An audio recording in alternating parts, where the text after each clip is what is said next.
मेरे को समझ आया कि हाँ ये वजह है।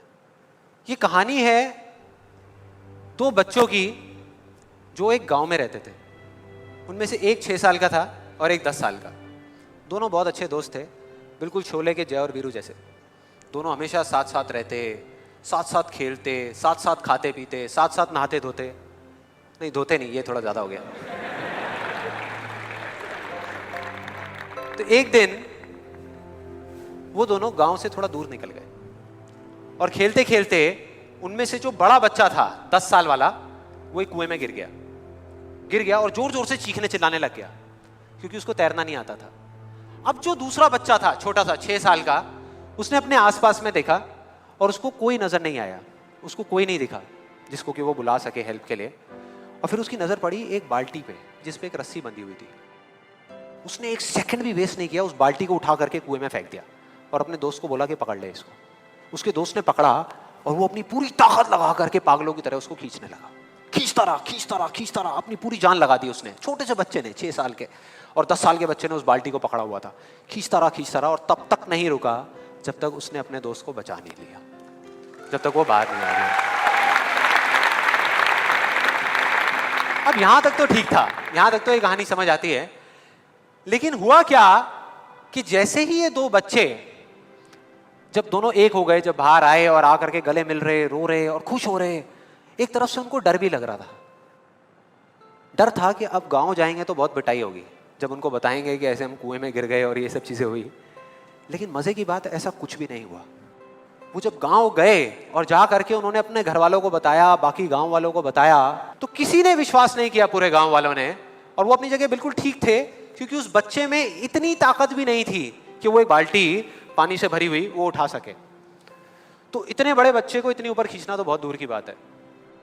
लेकिन एक आदमी था उस गांव में, उसने विश्वास कर लिया। उनको सब रहीम चाचा कहते थे, उस गांव के सबसे समझदार बुजुर्गों में से एक। और सबको लगा कि यार ये कभी झूठ नहीं बोलते, अगर ये कह रहे हैं तो जरूर कोई ना कोई बात होगी, कोई ना कोई वजह होगी जिस वजह से ऐसा कह रहे हैं। और फिर सारे गांव वाले इकट्ठे होकर के उनके पास में गए और जा करके बोले कि देखो जी, हमें तो कुछ समझ आ नहीं रहा, आप ही बता दो कि ऐसा कैसे हो सकता है। तो उनको हंसी आ गई। वो बोले कि यार इसमें मैं क्या बताऊं, वो बच्चा बता तो रहा है उसने कैसे किया। बाल्टी को उठा करके कुएं में फेंका, उसके दोस्त ने बाल्टी को पकड़ा, उसने रस्सी को खींचा और अपने दोस्त को बचा लिया। तो आपको पता तो है उसने कैसे किया, बच्चा बता तो रहा है, इसमें मैं क्या बताऊं। तो सारे गांव वाले उनकी शक्ल देख रहे। फिर कुछ देर बाद वो बोले कि सवाल ये नहीं है कि वो छोटा सा बच्चा ये कैसे कर पाया, सवाल ये है कि वो ये क्यों कर पाया, कि उसके अंदर इतनी ताकत कहां से आई है। और बोले इसका सिर्फ एक जवाब है, सिर्फ एक, कि जिस वक्त उस बच्चे ने ये किया, उस टाइम पे उस जगह पर दूर दूर तक कोई नहीं था उस बच्चे को ये बताने वाला कि तू ये नहीं कर सकता।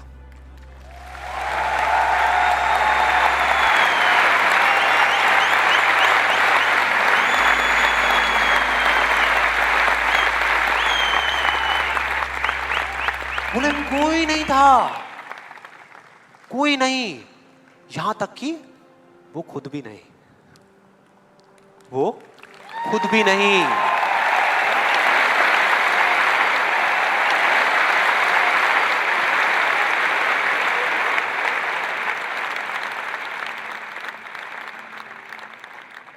अब मैं आप लोगों से पूछता हूं कि अगर कुछ ऐसा हो जाए, अगर आपको भी उस बच्चे की तरह किसी की आवाज सुनाई ना दे जो आवाजें आपको रोकती है, ना किसी और की ना अपनी, तो क्या होगा?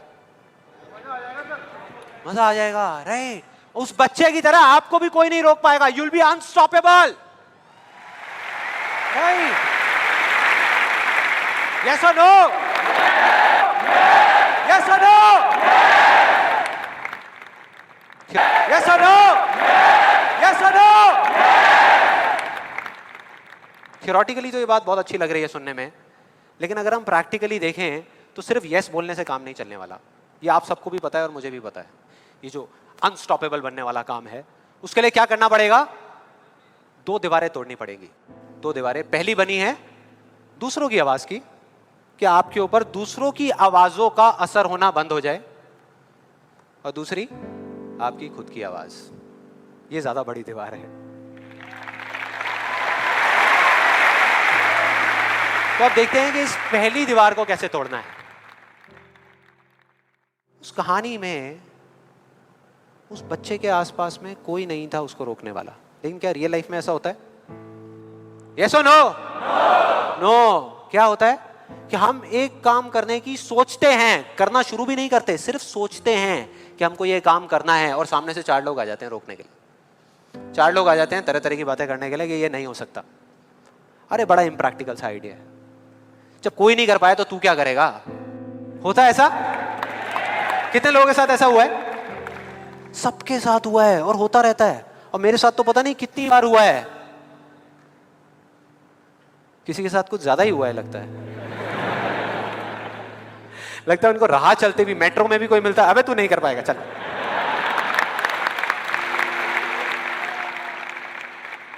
तो अब सवाल ये उठता है कि ऐसे में हम क्या करें? ऐसे में जो ऐसी बातें आपको बोल रहे हैं, ना तो आप उनका मुंह बंद कर सकते हो, ना अपने कान बंद कर सकते हो, क्योंकि वो लोग कोई राह चलते लोग नहीं होते, वो आपके अपने होते हैं। आपके अपने फ्रेंड्स हैं, रिलेटिव्स हैं, आपके घर में हैं, आपके ऑफिस में हैं। तो मैं आपको ये नहीं बोल सकता कि आप क्या करो ऐसी सिचुएशन में, लेकिन मैं ये बता सकता हूं कि मैं क्या करता था। जैसे ही कोई बोलता था मेरे को, या आज भी अगर बोलता है कि ये नहीं हो सकता या तू ये नहीं कर सकता, तो मैं ना चुप रहता हूं, ना उनसे लड़ता हूं। मैं सिर्फ एक वर्ड में उनसे एक सिंपल सा क्वेश्चन पूछता हूं, एक वर्ड में, क्यों? क्यों नहीं कर सकता? क्यों नहीं हो सकता? और जैसे ही मैं ये करता हूं उसके बाद बहुत मजा आता है। आप कभी करके देखना, बहुत मजा आएगा। 90% लोग ऐसे मिलेंगे आपको जिनके पास में इस क्यों का जवाब ही नहीं होगा। जवाब ही नहीं होगा। नहीं, वो सोच में पड़ जाते हैं। जैसे मैं पूछता ना क्यों, हाँ क्या, क्यों, ये कैसा सवाल है?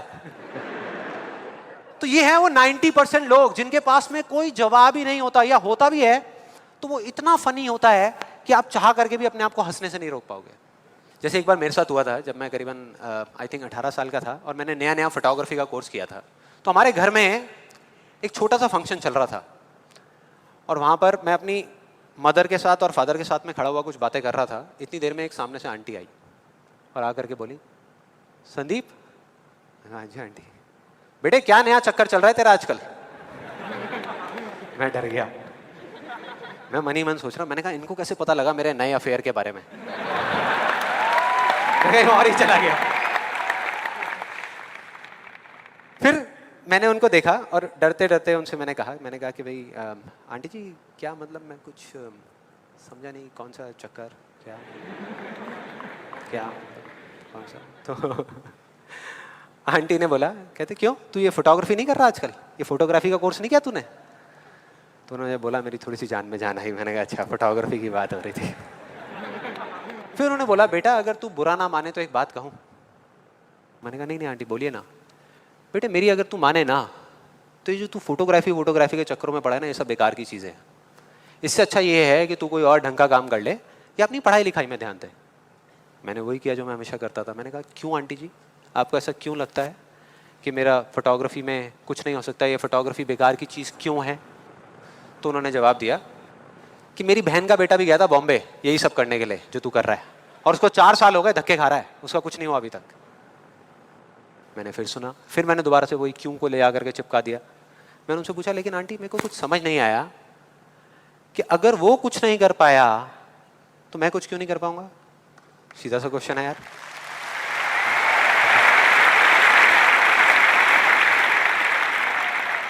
वो थोड़ी सी इरिटेट हो गई, लेकिन उसके बाद जो उन्होंने बोला, उस दिन मेरा कम से कम 10 किलो खून बढ़ गया होगा हंसते हंसते। उन्होंने गुस्से से मेरे से पूछा, कहते तेरे कितने % आए थे 12th में?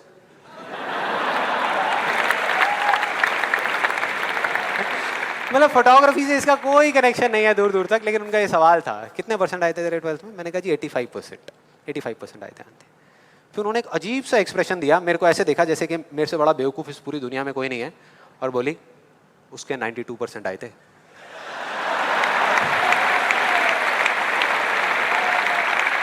%92। अब बोल। मैं कहा अब क्या बोलूं? अब बोलने को आपने छोड़ा क्या है? क्या कोई है जो ऐसी बातों को सीरियसली ले सकता है? नो, यस और नो? नो, ले ही नहीं सकते। अब बचे 10% लोग जिनके पास में जवाब होता है, एक जेन्युइन वजह होती है। मतलब वो आपको सिर्फ ये नहीं बोलते कि आप नहीं कर सकते, वो आपको बताते हैं कि वो ऐसा क्यों बोल रहे हैं। तो मुझे जब भी कोई ऐसा मिलता है तो मैं उनके पास में जाकर के शांति से बैठता हूं, उनकी सारी बात को समझता हूं, फिर अकेले में जाकर के उस प्रॉब्लम का सॉल्यूशन निकाल लेता हूं और अपने पूरे दिल से उस इंसान को थैंक्स करता हूं। क्योंकि इनडायरेक्टली ऐसे लोग हमको हेल्प करते हैं आगे बढ़ने में। लेकिन इसका मतलब ये नहीं है कि उन 10% लोगों की बातों को मैं ज्यादा सीरियसली लेता हूं, या अगर मेरे को उसका जवाब नहीं मिलता तो मैं रुक जाता हूं। क्योंकि जवाब नहीं है इसका मतलब ये नहीं कि हम चलना बंद करते हैं। फॉर एग्जाम्पल, अगर हम अपने घर से ये सोच करके निकले हैं कि जब सारी लाइट्स ग्रीन हो जाएंगी तब मैं अपने घर से निकलूंगा, तो निकल पाएंगे कभी? कोई भी ऐसा कुछ आपको बोलता है आकर के कि आप ये नहीं कर सकते, तो समझ लेना कि वो बोल तो आपको रहा है, लेकिन उसका इशारा आपकी तरफ नहीं है। वो बस इतना सा कहना चाहता है क्योंकि मैं इस काम को नहीं कर सकता। के बाद इस पूरी दुनिया में किसी में दम नहीं होगा कि वो आपको आगे बढ़ने से रोक सके, सिवाय एक इंसान के। सिवाय एक इंसान के। कोई बताएगा कौन है वो? आप खुद। एग्जैक्टली, आप खुद। और यही है वो दूसरी दीवार। यही है वो दूसरी दीवार जो पहली वाली से कई गुना बड़ी है, कई गुना बड़ी है। आज से बहुत साल पहले मैंने कहानी सुनी थी जिसका एक बहुत बड़ा इंपैक्ट हुआ था मेरी लाइफ पे। ये कहानी है एक ऑफिस की, एक ऑफिस की और उसके एम्प्लॉइज की। एक बार एक ऑफिस में जितने भी एम्प्लॉइज सुबह सुबह जब ऑफिस आते हैं अपने अपने कैबिन में, तो उनकी डेस्क के ऊपर एक लेटर पड़ा होता है, एक लेटर रखा हुआ होता है, और उस लेटर में लिखा था कि वो इंसान, इस कंपनी का वो एम्प्लॉय जिसकी वजह से आपकी प्रमोशन नहीं हो रही थी या जिसकी वजह से आप आगे नहीं बढ़ पा रहे थे, उसकी डेथ हो गई, वो मर गया है। और अब अगर आप आखिरी बार उस एम्प्लॉय की शक्ल देखना चाहते हैं तो ये एड्रेस है, यहां पर अगले 1 घंटे में पहुंच जाइए। जैसे ही उस एड्रेस पे गए तो वहां पर एक कॉफिन पड़ा हुआ था। कॉफिन होता है, उसको जब लोगों ने दूर से देखा तो एक तरफ तो सबको दुख हो रहा था, बुरा लग रहा था कि यार ये नहीं होना चाहिए था, और दूसरी तरफ से उनको थोड़ी बहुत खुशी भी हो रही थी कि चलो अच्छा है, मेरी रास्ते का जो सबसे बड़ा पत्थर था वो हट गया।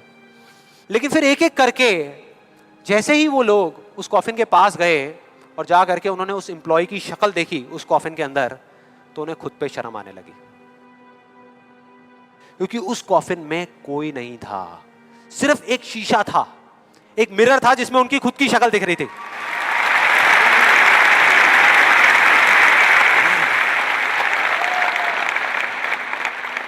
हम सब भी तो यही करते हैं अपनी लाइफ में कि सारा ब्लेम उठा करके किसी सिचुएशन पे डाल दिया, किसी और इंसान पे डाल दिया, सब जगह डाल दिया सिवाय एक इंसान के, खुद पे। यहां पर कितने लोग इस बात को मानते हैं जो मैंने अभी अभी कही कि आपके रास्ते का सबसे बड़ा पत्थर और कोई नहीं, आप खुद ही हो? कितने लोग मानते हैं? सब लोग मानते हैं।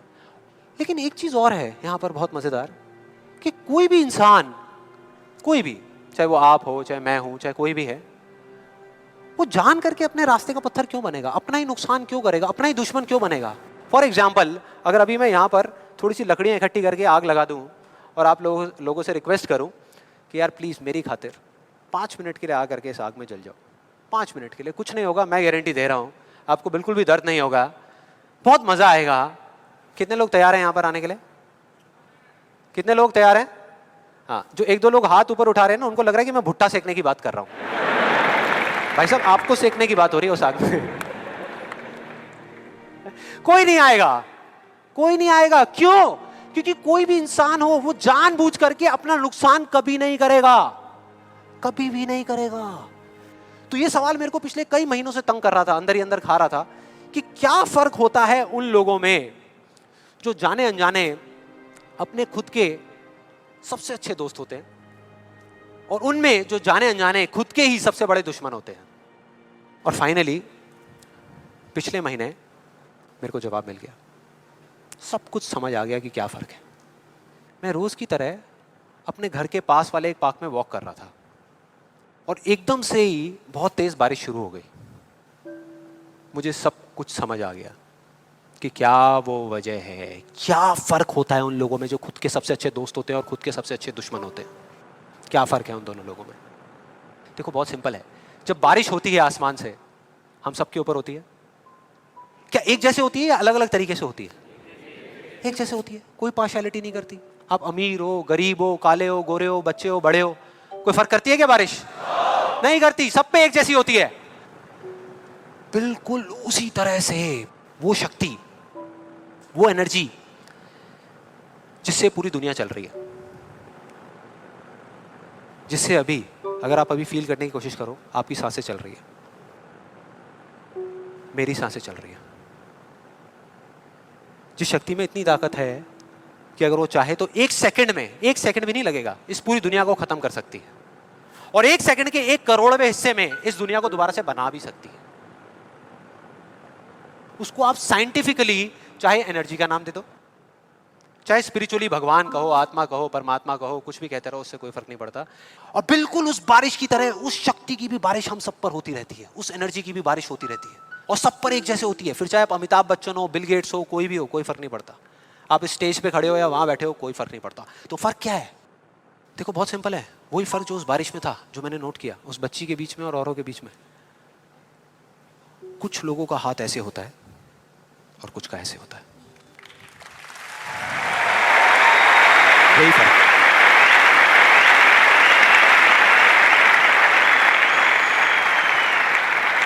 जिनका ऐसे होता है वो बारिश उन पर होती तो है, लेकिन छू करके बह जाती है, चली जाती है, उनके अंदर तक नहीं जा पाती, अपना काम नहीं कर पाती। लेकिन जिनका ऐसे होता है वो उसको पी लेते हैं, उनके अंदर चली जाती है, और उसके बाद में जो काम करती है वो एनर्जी करती है, नाम इंसान का हो जाता है।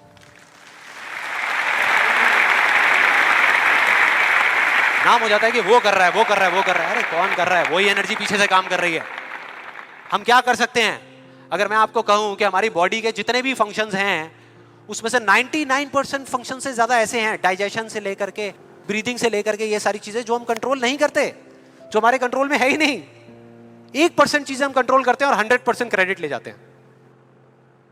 और अब मजे की बात पता है क्या है? सबसे मजेदार बात कि यहां पर हम जितने भी लोग बैठे हुए हैं ना, हम सबको पता है कि अगर हमारे हाथ अभी ऐसे हैं तो ऐसे कैसे लाने हैं, क्योंकि बचपन में हम सबके बाय डिफॉल्ट हाथ ऐसे ही थे, सबके। फिर धीरे धीरे कुछ लोगों के यहां चले गए, कुछ के यहीं रह गए। जिनके यहां रह गए उनको हम सक्सेसफुल बोलते हैं, जिनके यहां चले गए उनको हम फेलियर्स बोलते हैं, अलग अलग फील्ड्स में। तो कोई बताएगा कि ऐसा क्या था जो बचपन में हम एक दिन में हजारों बार करते थे और अब हजारों दिनों में एक बार भी नहीं करते? याद करो वो बच्ची क्या कर रही थी उस पार्क में, बार बार क्या कर रही थी? एग्जैक्टली क्वेश्चन पूछ रही थी, मतलब कि सवाल कर रही थी। Let's give a big hand for her.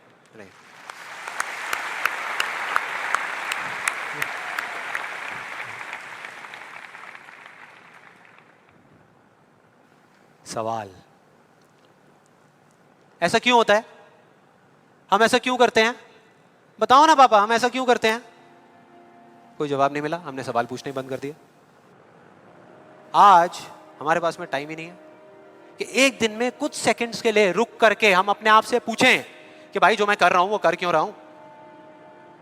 पता ही नहीं है, ध्यान ही नहीं है उस तरफ। और जब तक उस तरफ ध्यान नहीं होगा कुछ नहीं होगा। और सिर्फ उस पर विश्वास मत करो जो मैं बोल रहा हूं, हिस्ट्री को उठा करके देख लो। कोई भी इंसान किसी भी फील्ड में अगर सक्सेसफुल हुआ है तो उसमें और बाकी लोगों में क्या फर्क था? क्या वो दूसरों से ज्यादा इंटेलिजेंट था? क्या उनके पास दूसरों से ज्यादा जवाब होते हैं? यस और नो? नो। उनके पास में दूसरों से ज्यादा अच्छे सवाल होते हैं।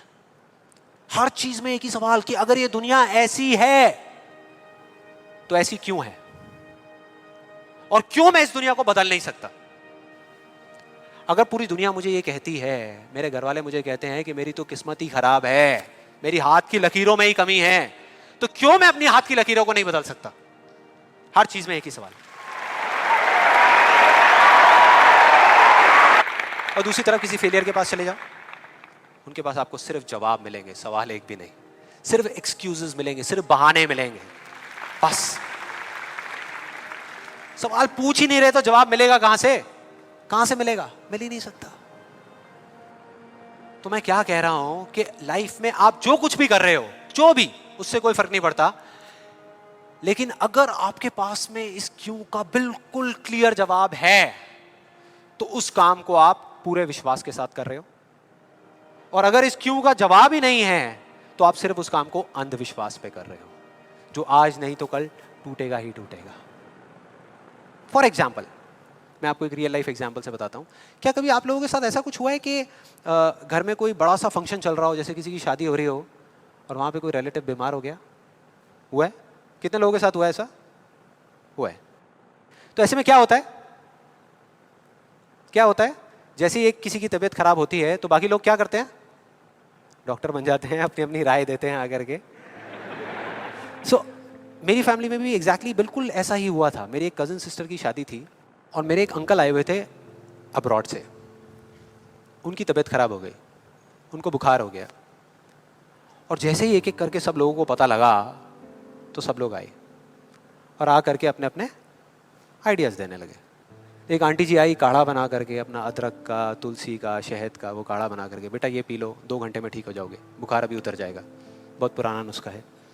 उसके बाद में एक अंकल आए, बड़े फनी, वो आ करके उन्होंने ऐसे उनके सर पे हाथ रखा, गर्म हो रहे हैं।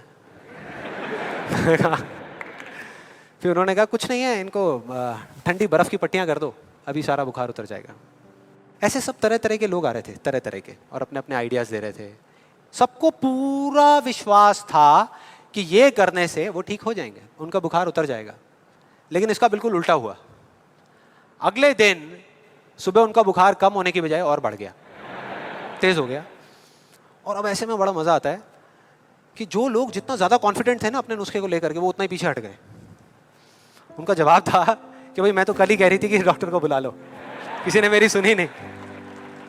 हाँ? डॉक्टर आया, वहां पे आ करके उसने पूरा चेकअप किया, कुछ टेस्ट बताए, शाम तक रिपोर्ट्स आई और पता लगा कि उनको मलेरिया था। डॉक्टर को जैसे ही पता लगा उसने कुछ दवाई दी और अगले कुछ दिनों में वो बिल्कुल ठीक हो गए। तो क्या फर्क था डॉक्टर में और बाकी लोगों में? डॉक्टर ने कुछ भी करने से पहले, मतलब कि अपना इलाज शुरू करने से पहले, कोई भी नुस्खा बताने से पहले ये पता लगाया कि उनको बुखार क्यों हुआ, और बाकी किसी ने ये पता लगाना जरूरी ही नहीं समझा कि उनको बुखार हुआ क्यों। डॉक्टर को पता था कि उस बीमारी का कॉज क्या है, उसकी जड़ क्या है, उसकी वजह क्या है, और इस वजह